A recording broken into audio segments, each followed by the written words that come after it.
I'm talking silence, they unravel the tale. Every twist, every turn, never fail. Movies, TV shows, and life is style. In the realm of animal, they find a big out. I'm talking silence.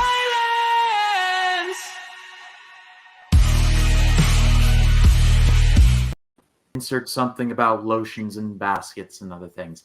Hello, everyone, and welcome to Talking Silence Episode 2, and we've got a fuller house than the first episode.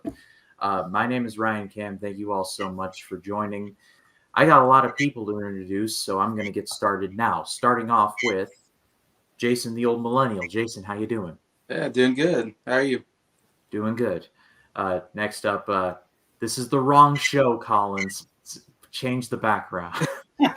Well, I'm just trying to plug my show. So Small Talk. Start Matt Wyatt and Ryan Camp. That's just the way. That's just a way of promoting the small It's a talk. cheap plug. It's a cheap plug. It's kind of our show, but anyway, Jay Collins, how are you? I am doing fantastic. I cannot wait to talk about Small Talk. Talk about silence.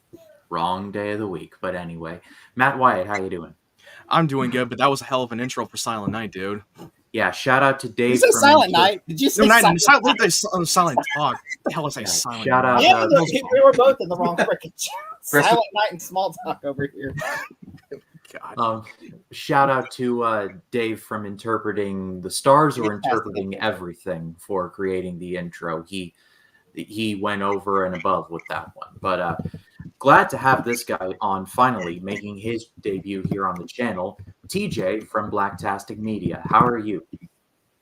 Man, I'm doing great. And to double back out for Matt, that was a great intro. I loved it. Well, we are all here tonight to talk about, well, something involving Hannibal Lecter, but probably the best thing involving Hannibal Lecter, at least movie-wise. It is 1991's The Silence of the Lambs. Thank you, Clary. Thank you.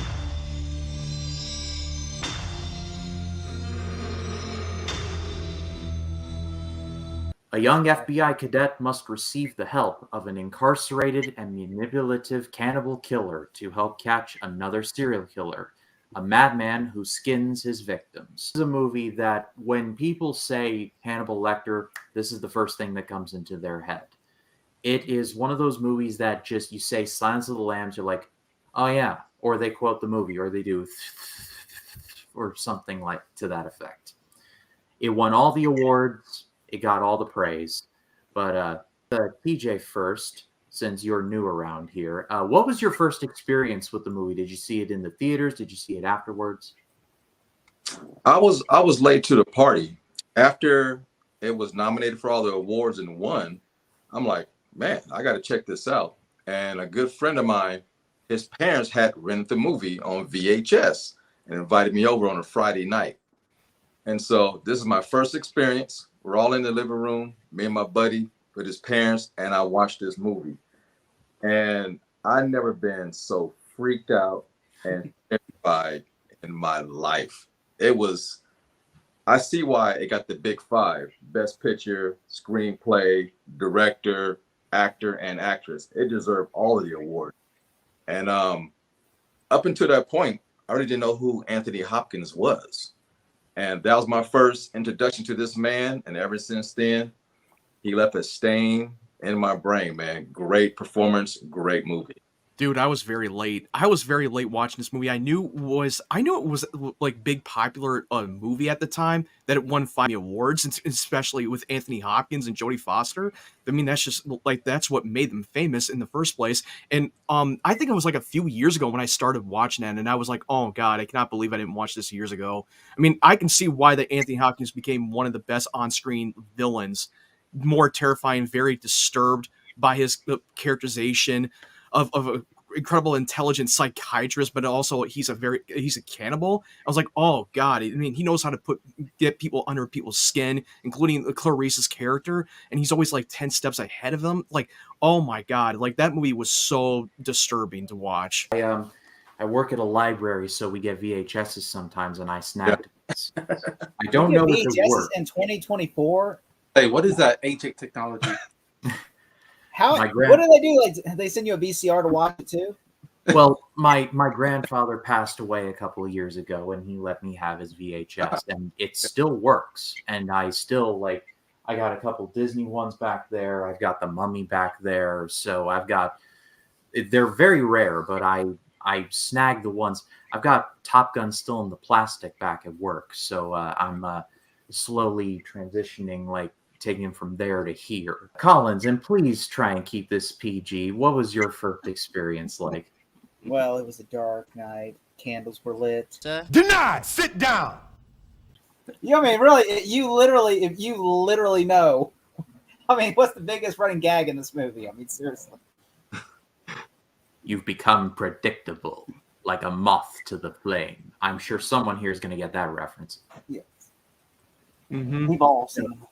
No, but Collins, seriously though, All what right, was your so first really, experience like? legit, really, I Yeah. watched this, like, it was like 2007. I think Ocean's 13 was coming out at the time, and basically, like, I was raining, and my brother just had a birthday, and like this was on cable, and I'm like watching it, like this was like AMC or something, and so I watched like the third act of it, but it wasn't until like around 2010 or 2009, 2010, where I watched the whole movie, and I just remember being shocked because literally the guy escapes, and Hannibal Lecter, when he escapes, he literally just he maces the one guard, which kind of I thought that was funny. I'm like, he just maces, so he's like, and then he just goes and beats the shit out of the other one, and I'm just like, and then you see how he has the face, and you're like, where'd he go? I was like, there's nowhere he can go. Would he climb down the building? And you realize, no, he's the one in the ambulance. You're just like, just blew my mind as a kid, and just, you know, and there's a lot of things I do want to talk about later, but after we go around, but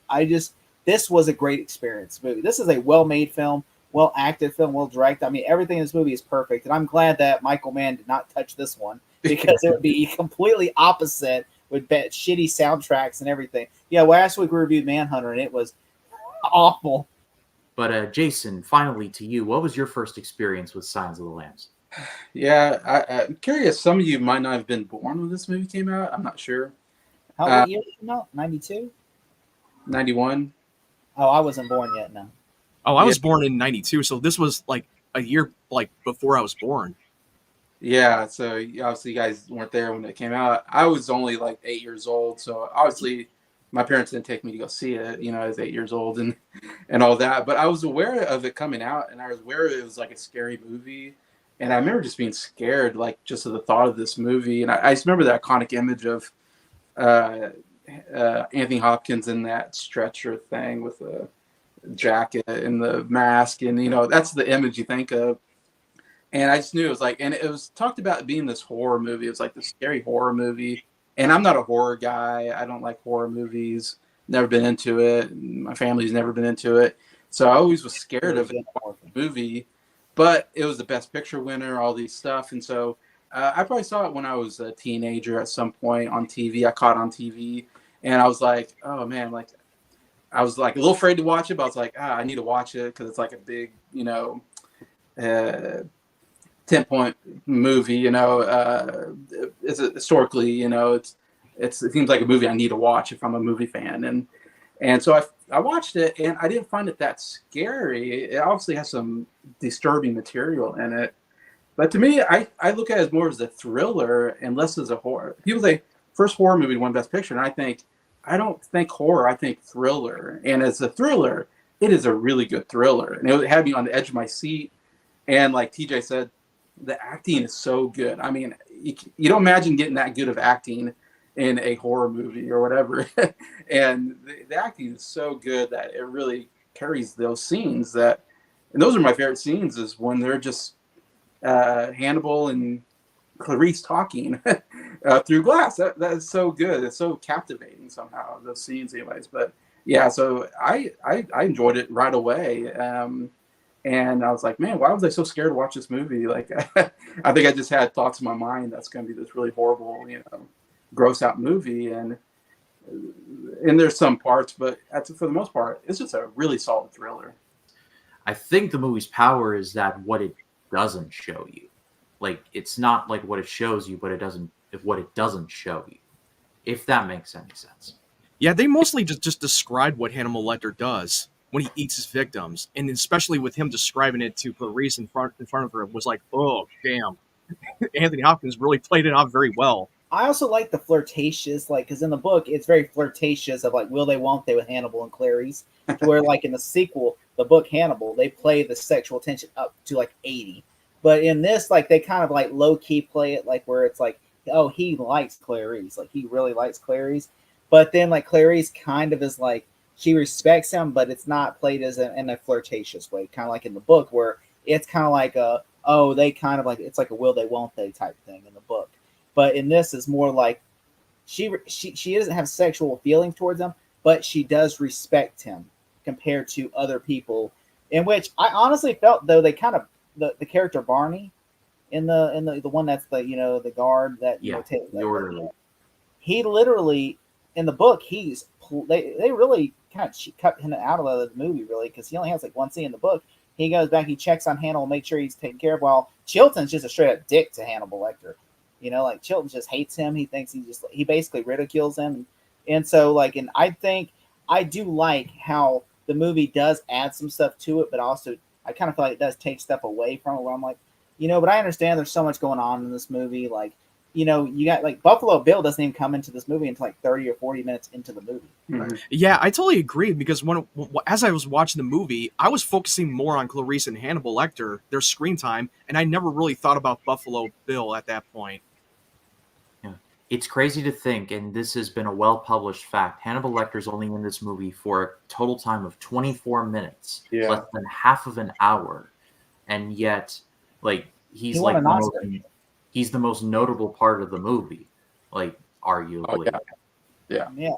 Which when people were saying talking crap about Jamie Lee Curtis, saying she doesn't have that much screen time anywhere, everywhere, all at once, and I'm like, Anthony Hopkins only has 24 minutes in Silence of the Lambs, and he wants an Oscar. So I mean, like, if you're gonna talk crap about Jamie Lee Curtis for not having much screen time, look how much screen time Anthony Hopkins had in Silence of the Lambs.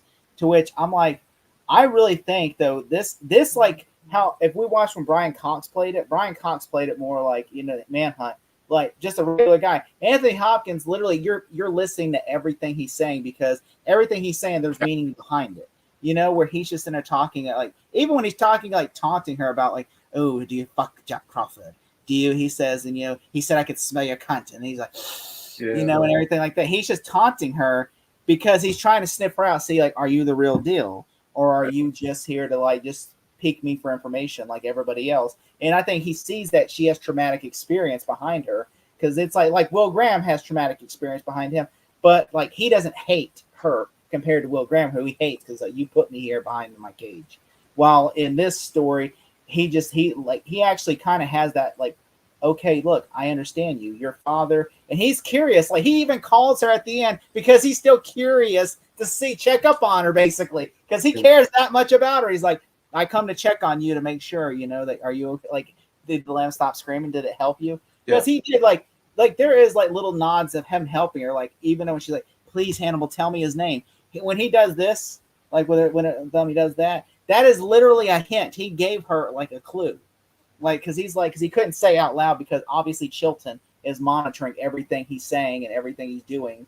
To which he was being a little bit cryptic to her. He's being because he wants to help her, but he's like, if I help. But he also wants to like really know about her backstory, about why she ran away from the ranch. And she heard the screams that the lambs were being slaughtered, and there's a reason why they call it Signs of the Lamb. And hearing the backstory made more sense. Mm-hmm. TJ, I wanted to ask you because you are a filmmaker, you are a director. The scene where Hannibal Lecter is introduced, where he's standing dead center in the middle of the cell, like that legit creeps me out. Like that is so well like set up. Don't you agree? Yeah, the reason why it's so great, like Matt said earlier, you hear about Hannibal Lecter up until you meet him. Everybody's talking about him, what he's did, what he does to his victims. So you're hearing all this heinous stuff, and you're looking for a legit monster.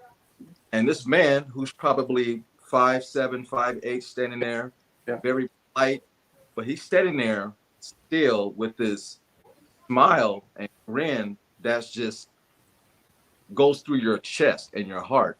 and it looks like he can't be that harmless, but you know, without a shade of a doubt, he is truly everything they were talking about leading up to that point. Because as she's walking down this corridor and seeing all these people in these cells, and they're legit monsters and crazy, making noises, and this guy's just, hello, you know, I'm like, wow, I wasn't expecting that. You know, you thought he'd have a big forehead and a big jawbone, but no, he's a mid-sized man, very polite. And to me, that was the most frightening introduction I have ever seen. It's up there with Darth Vader for me, man. This was Yeah. and then the cool thing about this gentleman, he is a gentleman, even though he's a monster. Her at the academy, she's surrounded by men. They're looking at her, looking down at her, not respecting her. And here is her with this monster, sort of say, he's polite and he respects her. And she respects this man who eats people more than her co-workers or colleagues. And I thought that was a fascinating signature of this movie. Yeah, literally the opening shot of the movie is Clarice running and like doing drills at Quantico, and you can just tell that there's a part of like her that just does not belong there. Not because she feels more like an outcast out of the whole department. exactly. And also the POV shots, you're literally viewing from her point of view in every single shot we see in the movie. And also Jodie Foster did her own stunts on that obstacle course too. I do like that, you know, like how basically, you know, she has like everybody is like, you know, taller, all the men are taller, like they'll look down at her like, oh, she's a woman. What does she know? And like everybody's so cocky that only person that looks at her with respect is Hannibal Lecter, because she treats him with respect. And it's like everybody, including her boss, is like Jack is like a dick to her. Everybody's like, oh yeah, you're a woman. What do you know? Like, you know, huh. And everything. And then like it's just everybody is literally like that. And then Hannibal's the only one in the movie that shows her respect. And even when she betrays him by like lying because her boss tells her to lie to him, literally, and then of course when he tricks her, she literally goes back to it. It's almost like she's apologizing to like, I'm sorry, what she does. But it's like he actually feels like, I understand you did not mean to hurt. You know, and I kind of feel like he was kind of betrayed by that. He wanted to kill her. So he did feel betrayed, but he also gets where she's coming from because that's her job, and you have to trick the criminals in order to get what you want. Yeah. Do you think though that Hannibal would have killed her if like she would not apologize? That's a good question. I mean, it depends. I mean, I think it would make sense if he didn't kill her. I think after hearing her backstory and how much he wants to know more about the depths of her, I don't think he would have killed her right then and there, even if she didn't apologize. Like, honestly, wouldn't it make more sense if he escaped from his cell, killed the guy, and then went back in his cell? Wouldn't that have made more sense than, oh, Hannibal made a guy eat his own tongue by hitting a tie? I'm like, what? Like, I was like, okay, I understand Hannibal was going to kill this guy, but wouldn't it have made more sense? I'm just saying, I understand that, you know, Hannibal's a gentleman. He would never, like, you know, like, but that scene also, I just thought that was like, did we really need the scene where the guy is just masturbating on and he does that to Claire? Oh, yeah.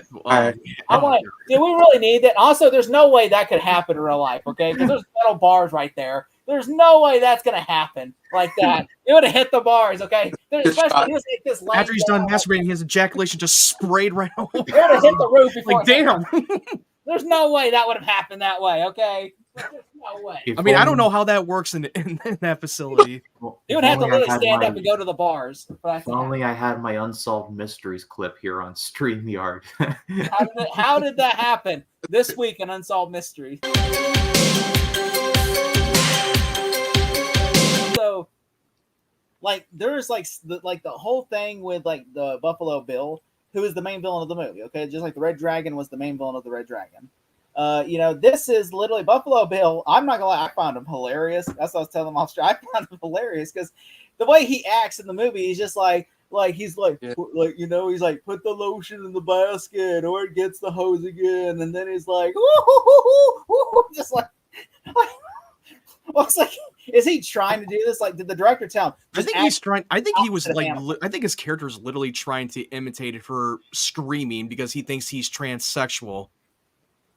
You know, which I understand. Like I said, you know, this character, by the way, like the scene that always makes me laugh though is literally is whenever like she's trying to get the dog and he's like, "All right, fuck me. Would you fuck me?" And then it's like, "Goodbye, horses." I'm like, that is a great scene. That is like the most iconic scene because he's just Disturbing. like. I do agree that it's an iconic scene, but every time I hear that music, I keep thinking of Clerks 2. Because that's Clerks my 2 does that exposure scene. to that scene before The Silence of the Lambs. It's like, oh shit, that's where they got it from.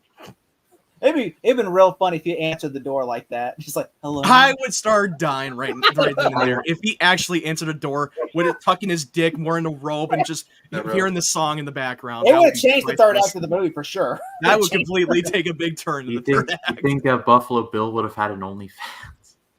I would not be surprised if he had OnlyFans if this movie were to come out today. You He have would a- definitely have skin commercial. He would definitely have lotion commercials. It says, what's that lotion that you put on your skin that makes like Dove or something? He said, Dove lotion. Wear the skin you're in. He's like literally has a picture of Buffalo Bill going like. I mean, really, literally, this whole plot of the movie, literally, this movie would never happen if they would just let him get a sex change in the movie. They said, I'm just like, literally, that didn't make sense to me. It's like, there's like no doctor would say, oh, you can't have a sex change because we don't think you're well. I'm like, if you come up there with money and say, hey, I want to get a sex change, they're like, okay, as long as you can afford it, all right. I mean, like, Yeah, it's hell, like, dude, they're getting paid. Like, why would they reject it? Also, and guess what? You can go to other states. Okay, there's not like this is the only state. I mean, to see if he's like, I need to recover. Which honestly, I do like that Buffalo Bill though. Like, I do like that. You know, he is the you're thinking Hannibal's going to be the villain, and he's the opposite of that character. Like he's like, you know, it's more like he's the comedic relief unintentionally. Well, like Hannibal's like the straight serious character where he's like Hannibal is like you're terrified of Hannibal, but Buffalo Bill, it's kind of like you're in the room and you're just like, I can't take him seriously. Like I'm not gonna You lie, can't keep a straight face. Joe Dirt, literally the guy in the Joe Dirt has the exact same scene in that movie, and it literally it played out exactly like that. If you ever seen Joe Dirt, it's exactly played out just like in Joe Dirt, only it ends differently. Because I'm just like, this is. I honestly, and this is gonna be a hot take, but I think the guy in the bad guy in Joe Dirt, Brian Thompson, who plays Buffalo Bob, literally portrays it more serious than the guy than Ted Levine in this movie. That's his name, Buffalo Bob. Buffalo Bob. Okay. Well, speaking of Ted Levine, that is who plays Buffalo Bill / James Gump. I believe that is his Jamie name. Gump. He would Was it later Gump? go on to be in movies like Heat. He was Bosco. He would be General Bloodbath McGrath in a bit of a guilty pleasure of mine, Wild Wild West. That's a bad movie, but I love it so much. It's so good to watch. It's like it's a steampunk western, dude. What is not to love about it? It's literally Will Smith, and then it's like a guy, and then Kenneth Branagh's a Confederate general that's like a robot. So you're just like, And Yeah, Levine there's a does- robot with spiders in it. Levine does the Buffalo Bill voice in the movie too. Bloodbath McGrath. I mean, it almost seems like the studio took notes from the death of Superman, where Superman battles Brainiac as a spider in the third act when that movie it's never the got same made. producer of the Death of Superman. That's what I thought. With the Oh God, I just remembered that I got to cover the Wild Wild West for the 1999 project later this year. That's going to be it. What a That's gonna be it. coincidence. I'm a big fan of Scott Glenn. I thought he did really good as Jack Crawford. He's not in the movie super much, I will admit, but I always like seeing him. He's definitely like the assignment giver. Like, you need to talk to Lecter, but it's consistently nice to see him, I guess. Yeah, he played the blind ninja character from the Netflix And Daredevil. Daredevil. Yeah, he was in Marvel, and he was also in Training Day. And Sucker Punch, but we don't talk about that. Yeah, That was the first time I actually saw him. I forgot he was in this movie because he looks unrecognized. I saw him in Sucker Punch, and I'm just like, that's the guy from Sucker Punch. Yep. Which, but to be fair, this movie was like what 92, so he looked completely different. 92. 91. You know, you're not like Terrence Stamps. You don't look like the same thing forever. You No, can't look the same forever. Terrence Stamps looks like he does. He looks exactly like he does like back in 2000 to like 98. I mean, really, like you can't like sometimes like Steve Martin, for instance. Steve Martin looks exactly the same as he looked in the 70s. Okay, That's true. He does look the Steve same. Martin was born looking like Right. he was in his mid-40s. Someone told my uncle told me this the other day. He says Steve Martin was old when I was young. It's like, well, I mean, to be fair, I mean, Steve Martin. I think honestly, I have a theory. He wears glasses now, so people can tell he's older. He's like, see, I'm older. I got glasses now. Because if he takes them off, he looks exactly the same. As he I got prescriptions and everything. But by the way, you know he doesn't give autographs, right? Like if you walk up to Steve Martin, he has a card in his pocket that says you've met Steve Martin. Oh boy. that could easily be plagiarized. But anyway, but what did you all think of the scene like with the night vision at the very end? Dude, that was nuts. Yeah, it was nuts. Yeah, she's going around in the dark and pitch black as Buffalo Bill wears a night vision. He just stands around, plays toys with her a lot, and then he just clocks his revolver. That was a big mistake because she heard it. Moment she turns, boom, boom, caps him. Like, damn, she's a badass. Like she can't see, but she can still hear. But Exactly. yeah, I had an issue with that scene because it's like, okay, first off, he did not soundproof the room, okay, and she's not deaf. How is he not like she can't hear him go like this? I mean, like really, wouldn't she be able to like he's right there because I can hear him? I mean, just because people get the misconception, just because the room is pitch black does not mean you can't hear. You're I mean, she was actually standing right in front of him, face to face, and you don't smell him, smell also, his he does breath this too. as he's breathing heavily. Like you Yeah. can hear them breathe. I mean, like it's not like it's like the Invisible Man theory where people are like, oh, the Invisible Man, you can't see him, but like, you can hear him breathe. There's no way you can't. They're like, where's the Invisible Man at? He's right there. I can hear him breathing. There's something breathing right there. I mean, there's no way unless like you have an oxygen scuba tank, like a gas. They probably wouldn't thought it would be cool enough the moment she reacts. They thought that hearing the revolver as he clocks his revolver, they thought it'd be more better. Jason, I think you were saying something. I think you cut out. Maybe. I kind of I feel a little frustrated that I feel like he could have killed her at any second, and so it almost frustrates me watching it, going, just kill her. And of course, he's the bad guy, so I shouldn't be on his side. But I'm like, she's right there, kill her. Like, what are you doing? That's a cool effect. Oh, I mean, it's definitely a cool scene. Yeah, Like, he definitely. was just toying with her. Definitely Hollywood, you know. You have a perfect movie for the first two acts, and then, you know, studio comes in, we got to do this, we got to do that. So it gets kind of like Hollywood-fied towards the third act, and some things not very believable, but it's a crowd pleaser type end. That's why it's a little off from the first two acts. Yeah, it's a detective story throughout the movie, but then at the end you got to have like, oh, they got to capture the bad guy and everything, and so it's like you got like, for instance, the ending is completely different from like the ending we get in the movie. Like the book is completely different ending, you know. In which I will say one thing: she goes to his house though, and you know, and everything, and when she goes to, or she doesn't go to his house, but she goes to the house he's staying in, okay.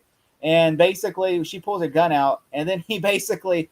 She doesn't shoot him or nothing. He is able to turn around, run away, and go to get his gun. I'm like, this is the guy who's a serial killer, and you let him. You tell him turn around, and he just runs away. I'm like, I'm not gonna lie. If I'm the FBI, I'm shooting his house because literally, he might have a gun or something. I'm like, I mean, which I understand. You know, it's like, you know, she was trying to arrest him, but then again, she ended up killing him at the end anyway. So I might as well. I mean, she wouldn't have to deal with the whole night vision sequence. Well, to be fair, he drew his weapon, so that's what a cop would do. If you drew your weapon, you forfeit your life. Mm-hmm. Yep. But at the same time, I do think, you know, it's meant for tension, okay? Because, you know, obviously it's, you know, it's a dramatic effect type movie. Which this was the second. Did you know this is actually not the first movie? This is the second. Not only is this the second movie, this is the second book to come out. Like, you know, Manhunt, which is Red Dragon, was the first book, Right. and then Silent Slam's the second one. And obviously, this is the first good one, obviously, because, the Manhunt is terrible, you know, and so, like, yeah. Oh, it got buried after this movie. I doubt anybody knew it existed after this came. Yeah, like I brought up in the Manhunter one, Dino De Laurentiis, who owned the rights to make the movies based on the books, he basically gave them to Orion Pictures, who produced Silence of the Lambs, for free, thinking, oh, nothing's going to happen with that. Well, something did happen. Boy. In the right hands, yeah, it definitely worked.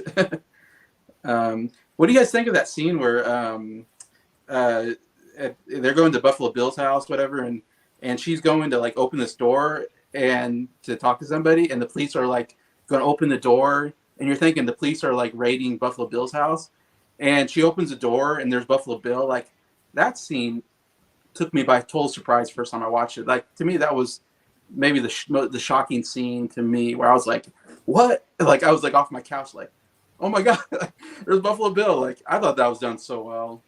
Yeah, she gave she gave those FBI agents the false location to his house. It's crazy to think that Hannibal Lecter is only in the iconic, like the mask and the straitjacket for one scene. Yeah, Literally one scene in this airport hangar where he's strapped to this gurney and the governor is like negotiating with him. That look became so iconic, and yet he's literally in the iconic mask for literally one scene. That's just crazy to me. You know, this movie has cameos too from famous filmmakers, like Roger Corman's in this movie. Obviously, you've seen him. He's Yeah. in it. And also George A. Romero's in this movie as well. Really, I knew Corman was in there, but I had no idea about Romero. Yeah, George A. Romero is one of the guys when Clarice goes to get her file back when they're in Tennessee. The last meeting, she goes to grab her files and he does his things for him. George A. Romero is one of the men right over there, like on the side with the walkie-talkie. TJ looks like he has a story, so go ahead. Go ahead. It's funny how he's only in the film for 24 minutes, right? Yeah. It's kind of equivalent to Jack Nicholson and A Few Good Men. He had this cast with Demi Moore, Tom Cruise, and the minute he's in that courtroom for those few minutes, everybody quotes that more than anything else. I think this is the same type of thing. And the iconic mask and how he just acts with his eyes looking through that mask, you know, that was terrible. It stays on your mind the whole time. And the way the colors were muted in this movie, you can tell that a lot of filmmakers later emulated this movie, the look of it, the feel of it, because it felt dirty, it felt grimy. When she got into the elevator, you see the sweat going down her back in the sweatshirt. The movie looked musty, it felt musty, and you can almost smell the atmosphere as you're watching it on screen. And this movie just has very little wrong with it. And the dialogue just impeccable. Like I said, what's implied, sometimes less is more. So less screen time he had and the more powerful dialogue made it iconic. Like I said, with Jack Nicholson and A Few Good Men. No one quotes Tom Cruise in that movie. No, they quote him. You know, you can't handle the truth. Everybody knows that line. Like, they use that a lot on a lot of cinemas and TV. Yeah, even when you don't have as much screen time, most actors have to make everything count with the dialogue and make it memorable that audiences will not forget. Right. And there's some great shots in this movie. Like there's one shot when she goes to visit him the second time, and he's through that. You see his face through the glass, while Clary's face is on the other side of the glass. And you see, like, it's almost like they're putting the morphing the two faces together. Oh, dude, that was such a great shot. With Anthony Hopkins coming up from his reflection. Mm-hmm. Yeah. Like that. It's like, I mean, that's a good shot. That was so creepy. That was a creepy but a beautiful shot at the same time. Yeah. Didn't he, like, never blink or something? That was one of his acting things. Yeah, I've heard about that. Yeah, I've heard he never blinked once when they were filming it. Yeah. I mean, he's incredible. You want him to like you. You want him to like you, you want him to be on his good side and not on his bad side. Because he will come after you. He's like, look, I'm just planning. I'm not like scares you. He'll eat your eyeballs off without thinking twice about it. Which once we get to the NBC series Hannibal, that character is a complete opposite of which Anthony Hopkins. He's more, which I like Mad Mikkelsen as Hannibal Lecter, but he's he's like the book. Like he's played more like the book the version rather than Hopkins, who Hopkins is more like, you know, like he is literally like evil. You know, he is evil, you know, and you understand why he's evil. And it's like, you know, like you can't sympathize with him because he's like, you know, in which he's like, look, I am a psycho. I'm going to go around killing people. And just because it's, he's the kind of character that you know who he is and he's no shame of it. You know, which I think the CBS series is NBC series. Sorry, is it's an NBC series, and also that show was very but also that show is very graphic when it's on a network show too.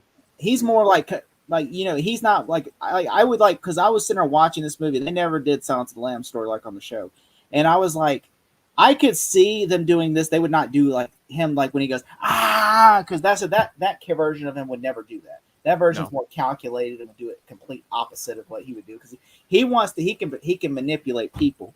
He's not going to be like hello, like he never does that type of thing. He's more Well, he is a great psychiatrist, and he's a great master manipulator too.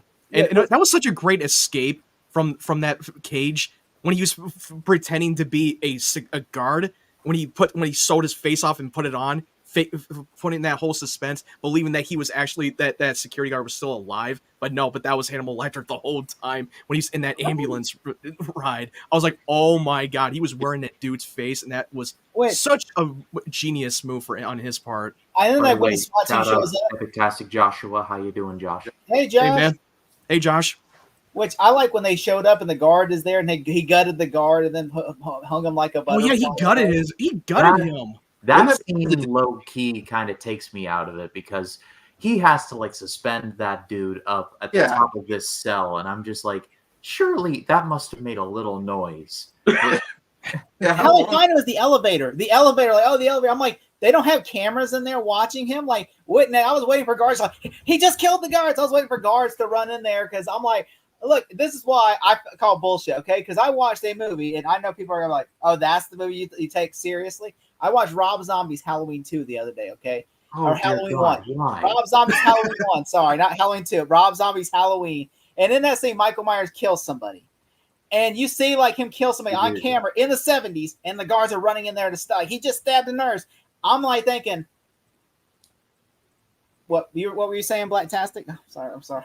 Oh, no. I was listening. But the one thing I did notice, whenever he's in his jumpsuit and he's talking, Anthony Hopkins is in great shape. So some of the things he possibly could have did, it looked like he can whoop your ass. You know, he was very cut, very muscular for his build.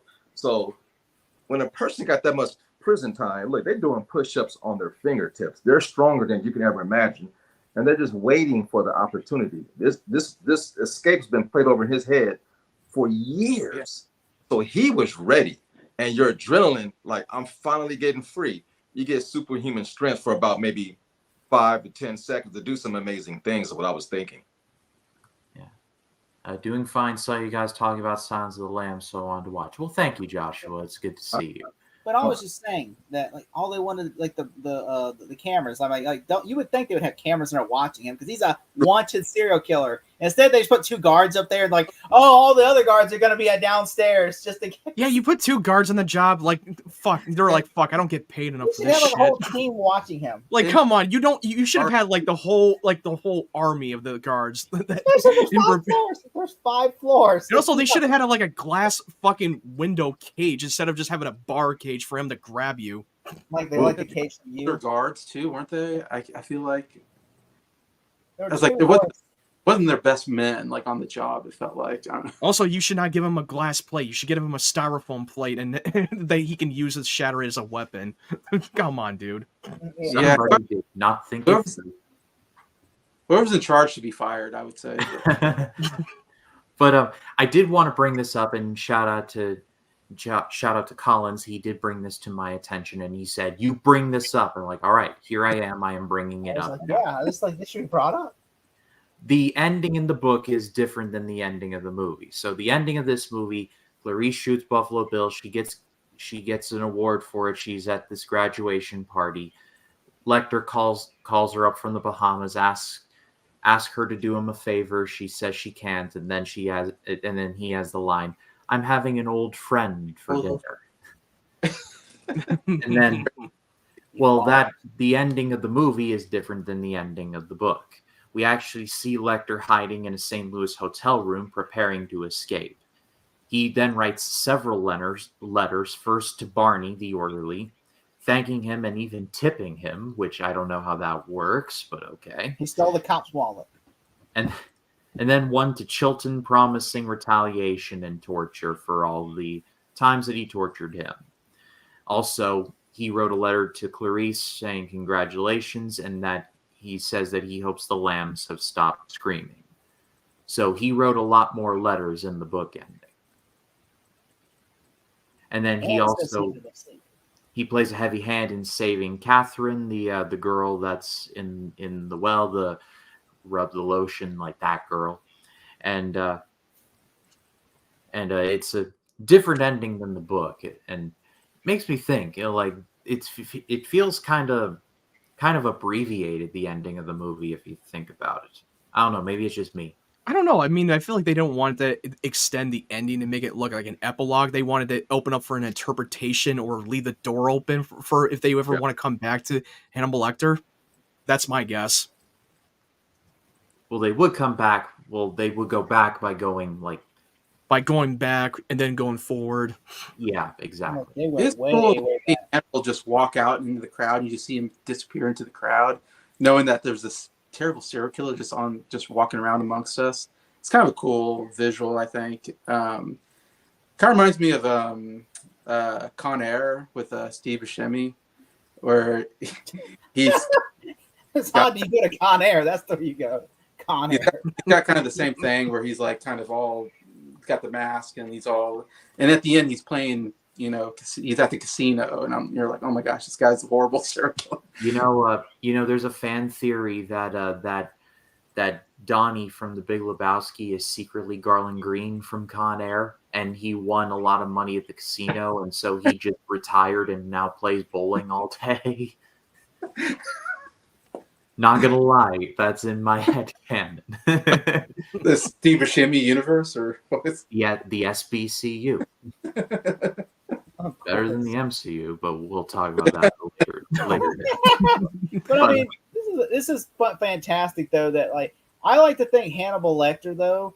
Literally, I like to think that I kind of wish that we would see like what he did to Chilton, because they never in the rest of the series ever they say, oh well, Chilton disappeared and that's it. And I'm like, what? Yes, he disappeared. About 1 million air quotes around disappeared into.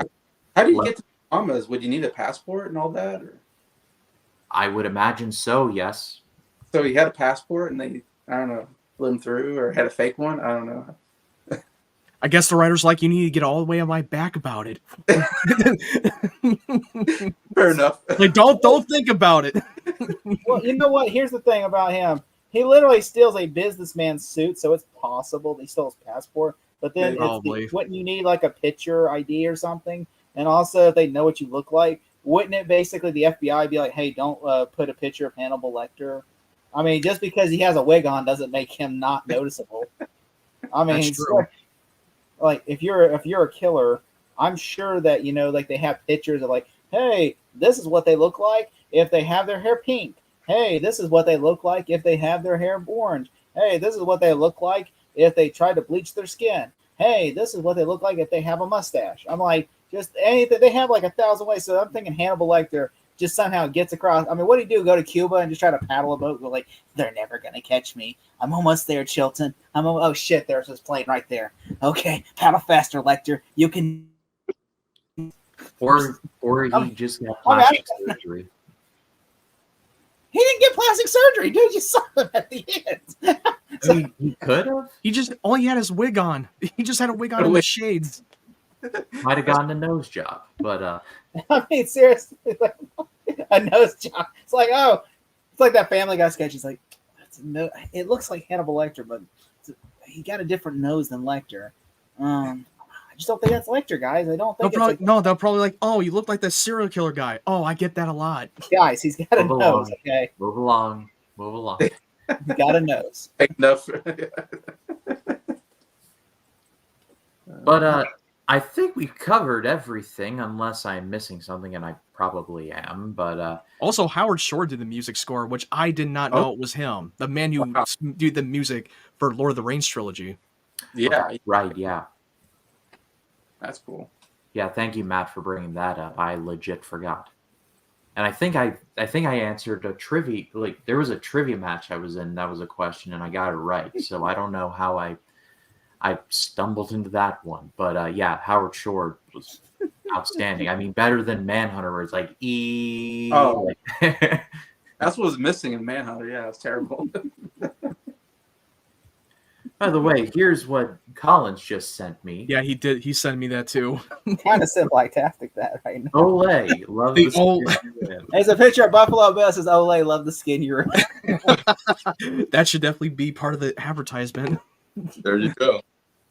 I But, mean, that's really legit funny. That's why I was laughing so hard just reading that. Yeah, I was because you were bringing that the whole lotion topic with Buffalo Bill. Like he should That's do exactly it where I was as advertisement. remembered that from. Oh, That's exactly where. How quotable of a movie is this for horror thriller, whatever you want to call it? The lotion on its skin, you hear that all the time.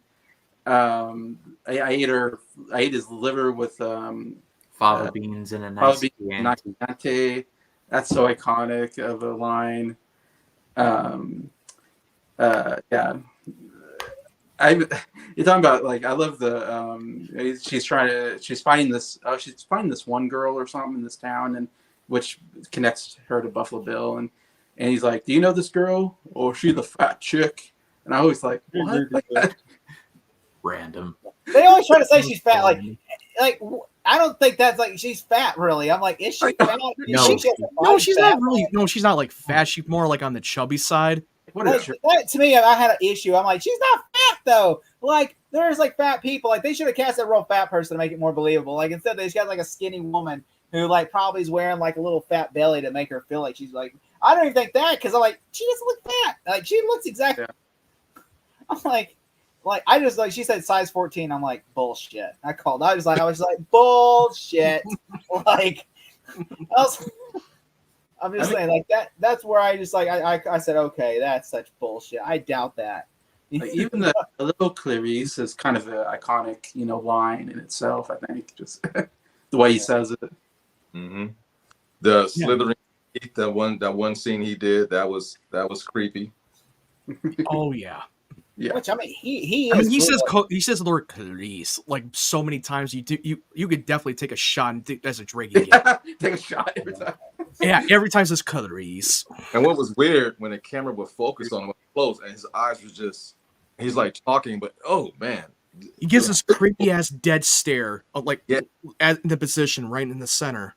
Yeah, that was. I was like, damn, Anthony Hopkins was so committed to acting in that scene.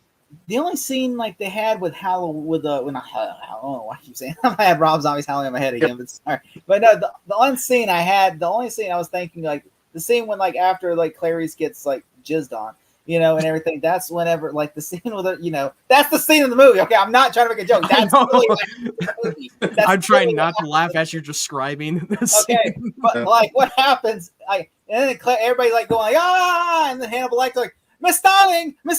I'm like, why is he yelling? Just like when she I just hate when he started yelling and screaming like Miss Darling. And it's like this. I'm like, no. I was like, well, you had a lot of inmates like yelling and screaming and like yelling like. but you had a lot of inmates screaming and yelling like a lunatic. So yeah, he's gonna yell out to Clarice to come right back. I mean, yeah, maybe because she probably was just gonna run away. I could see it, but that's why I didn't really admit. It's like, but I was like, that was a little tiny. I was like, but I understand what you're saying is true, and which I just thought like, which by the way, seriously, this movie, is a fantastic movie. Mm-hmm. There are some things nowadays we have to acknowledge. There are some things they would not put today in the movie because they would be offensive, deemed very offensive, And so, like, they would not put that, or they would, like, that's what I'm thinking. Like, I think if they ever do Hannibal season 4, ever does do Silence of the Lambs, they're going to alter that storyline completely with Buffalo Bill. Because they're not going to be able to do that. Did you know they actually made a spin-off on Paramount Plus, the Clarice show, which I don't think the show lasted very long. Covering that. We will be covering that. Yeah. Literally, it's in our intro, Ryan. I mean, Matt. Come on, Matt. You didn't see the intro? That was not Jodie Foster. Oh, I know it wasn't Jodie Foster, but I didn't know who the hell it was because I don't remember because I didn't watch that show. But and newsflash, nobody watched that show. I'm not surprised. Well, we will be in the coming weeks, but let's go around the room here and close things out. Starting with TJ, 1 to 10, what do you give this movie? 9.5. It was a 10 when I was a teenager, but as you get older, you can find the small little mistakes it's close to perfect you can ever get with a crime thriller or a manhunter thriller or a serial killer movie. I mean, it has all the elements. And when you take home the top 5 Oscars, you're either a 9.5 or a 10. If anybody says less, they just don't like the movie. You know what I mean? But Yeah. it's one of the best ones of all time. 2 performances by 2 people that are captivating. And it stays on your mind. When he was breaking her down and she started to cry and her eyes welled up and started watering, I felt that, you know, and powerful performance. But as a grown adult with the little mistakes in there, 9.5, you know, easily. Plus, you have a little more expertise than I do when it comes to pointing out those. So I can definitely understand. Matt, 1 to 10, what do you got? I totally agree. This is probably like near a perfect movie. It's a movie I would watch every year during the spooky season, even though I completely agree with Buffalo Jason here that it's definitely not really much of a horror movie. It's a little bit more of a thriller, more of a suspense thriller. But yeah, it really, but all joke aside, but it took a lot of inspirations from other TV shows and movies like this. And I think it still became a groundbreaking, like, suspense film, and it still holds up. And powerful performances that really carried the movie was Anthony Hopkins and Jodie Foster. Mm-hmm. All right, Buffalo Bill, 1 to 10, what do you have? Well, I'm gonna give it 10 lotions and 10 baskets. Stephanie is here. Hello, Stephanie. How you doing? You think I'm joking, but like literally, he's gonna put that in everything, just like 10 lotions on my end. Because like usually we do face mask is what we do. We do 1 to 10. We do 1 to 10 face mask. Okay. What we do 1 to 10.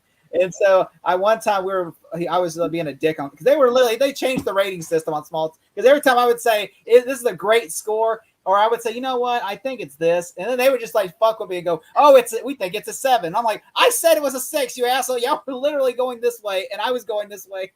Instead, I was like, all right, you know what? I give it a unicorn and a rainbow and like some sparkles and everything else. And then he in editing puts a unicorn, a rainbow, and sparkles. Yeah. Wow. You guys may bring the funny on small talk, but I have the editing suite. So. That is true. But also, Jake, you changed your rating like last time with the episode of Smallville, and I was like, you went from a 9.5 or something, I can't remember, but then I went into like 8, and then you want to fucking retract it and change the same rating as me. Because I was assuming y'all were going for an 8, a 9 as well. Okay, you thought I was gonna go higher. I thought you were gonna go. Yeah, Matt had a certain score, and you made a boo-boo face and had a bit of a moan about it. You got a little hissy fit right there. I get a little better with the rating system. But 10 Olay bottles out of 10. But Jason, 1 to 10, what do you got? Yeah, I mean, it's a solid 9 out of 10. The only thing that makes me not watch it as much as something else maybe is just because the factor, it's a little disturbing. So sometimes I'm not in the mood to watch some of the more disturbing elements, like the Buffalo Bill stuff is legitimately disturbing to me. And so I'm not a fan of psychopath here because I find it hilarious. But I love the Hannibal Clarice stuff. It's just so great. That's the scenes that makes me come back and watch the movie again, is watching those two act against each other. I think and it's a solid one. It's one of the best thrillers I think ever made. I would say I put it up there. Yeah. So I'm going to go 9.5. The scene, like I mentioned, where like the guard is just strung up there with no noises being made is like, all right. But the rest of the movie is just of high quality. Like like TJ brought up, won the Big 5. Like, and I don't put a ton of stock in the Oscars, but when it comes to a movie like this, especially a horror movie, where horror movies get like no love at the Oscars, like none whatsoever. It takes something special to win over that committee. And this is something that I say is very special. But I pass it off to all of you who will be watching the edited version of this or in the live chat. What did you think of this movie? What's your score out of 10? Let us know. We'd love to hear what you have to say. But I want to thank everyone in this chat for joining me for this. TJ, thank you so much. It's finally glad to have you on my channel. I hope to have you back sometime. Your channel link is in the description. Do you have anything cool coming up? Actually, I do. 2 weeks ago, I just finished principal photography on my next film. Look, it's a heist film. It premieres on YouTube May 9th, so right around the corner. Just Tuesday night, I finished post editing. So I sent it out to some press members, some early bird YouTubers, influencers. So reviews early will be coming out pretty soon. And the early buzz is it's probably my best film to date. So I'm pretty excited, man. So May 9th, come to my channel, Bladtastic Media, for the world premiere of The Lookout. And a lot of fun. And you'll see some notable YouTubers making the film. So be ready. It's going to be a lot of fun. Well, your link will be in the description to your channel. I will be sure to check out The Lookout when it drops on May 9th. Matt, thank you. It's a privilege to have you on anything that I do. Your link tree is in the description. You got any videos coming up? Well, I recently uploaded to my reviews Monkey Man and Alex Garland's Civil War, so be sure to check that out. I will be seeing a couple of movies this weekend. One with the Ministry on Gentleman Mystery. I can't. They have the Guy Ritchie movie. It's a long title. I can't. Yeah. I'm not good at memorizing that title. And then Abigail is already out this weekend. I will be checking out, so keep an eye open for those 2 movie reviews I will be uploading. Right on. All right. Collins, what do you got? Well, baskets. well, Is it OnlyFans? well, once I'm, letting my hair grow out and putting some lipstick on, tucking it back, and putting the lotion in the basket, saying "God fuck me" and listen to Goodbye Horses. I'm on YouTube and doing. I just did a review for Fallout the series, which is a fantastic show if you haven't seen it. By the time this airs, it'll be like sometime next week. And then we're going to do a watch along on Small Talk Tuesday for the 100th episode, and excited about that because it's a big episode. And on top of that, we're doing next week we're doing Hannibal the movie, and so I'm looking forward to that because I want to see what Jason and Ryan think of that because I've seen it before. Yeah. And of course, that's about really it. And I got a review coming up Friday for a movie that is to be announced because I don't know. Okay. All right. And Jason, thank you for coming on for another episode of this. Your channel's in the description. Tell what do you got coming up? Well, I just did a deep dive on the Who, the band The Who. I did part 1, so I got part 2 of that, talking about that band. And then I still got 5 more albums to talk about on my 100 favorite albums list. Number 5 will be coming up, and then I started ranking my 100 favorite movies. I did 100 to 96, so the next 5 will be coming up too. Yeah.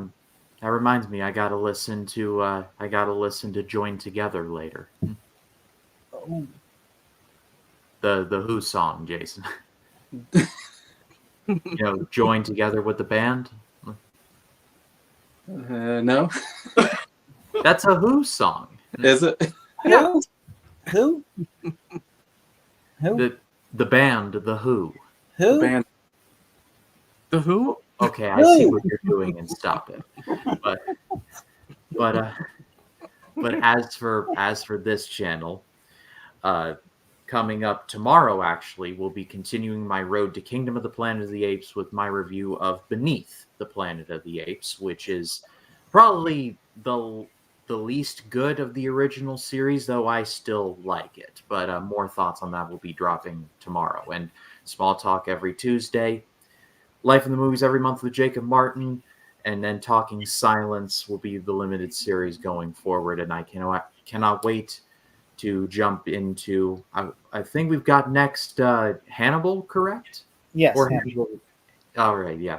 Yeah, we're doing these about release dates because I know everybody's like, "That's the way off." Like, to be fair, we should have done Manhunt, Red Dragon, or Hannibal Rise, and then Red Dragon. But. If we do it by like timeline order, it's just going to be like trying to follow a moth through a snowstorm. So we're just going by release dates.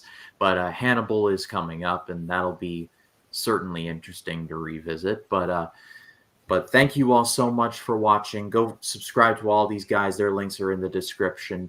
For TJ, for Matt, for Collins, for Jason, my name is Ryan Cam. We will see the you all lotion in the basket. next one. You all have a good night.